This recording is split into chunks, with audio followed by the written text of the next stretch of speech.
आपका कोई स्टोरी है इस बारे में कि अभी सैलरीज़ खत्म हो जाएगी, अभी नेक्स्ट राउंड उठाना पड़ेगा? हुँ, बहुत है। कई बार हमने शुरुआती दौर पे सैलरीज़ नहीं दे रहे थे, तो उस समय हम एम्प्लॉइज़ को जाके सामने से बताते थे कि शायद इस महीने सैलरी नहीं हो पाएगी। बुरा भी लगता था, कहीं न कहीं वो गिल्ट भी रहता था उसमें।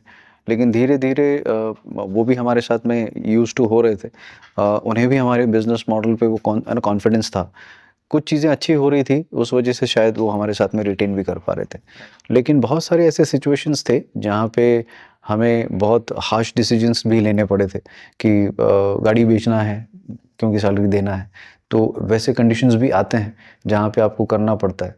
मुझे याद है कि मेरी एक जब हम लोगों का वेंचर कैपिटल फंडिंग के समय पे हमारे टैक्सेस कम पे होने की ज़रूरत पड़ी थी, तो हमें अपना घर तक गिरवी रख के वो पैसा अरेंज करना पड़ा।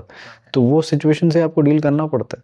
और जैसे कहते हैं कि कुछ भी बड़ा करना है या कुछ अगेंस्ट द एयर जाना है, तो ऑब्वियसली आपको अनएक्सपेक्टेड या एक्स्ट्राऑर्डिनरी कुछ अचीव करना है, तो एक्स्ट्राऑर्डिनरी डिलीवरीज भी देनी पड़ती है। तो उसके लिए आपको प्रिपेयर्ड रहना पड़ता है। तो ऑब्वियस है, वो कहीं ना कहीं सेक्रीफाइस के लिए आपको तैयार भी रहना पड़ेगा।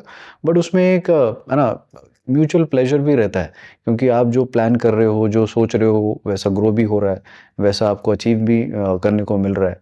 तो वो साथ-साथ में बैलेंस करके चलता रहता है।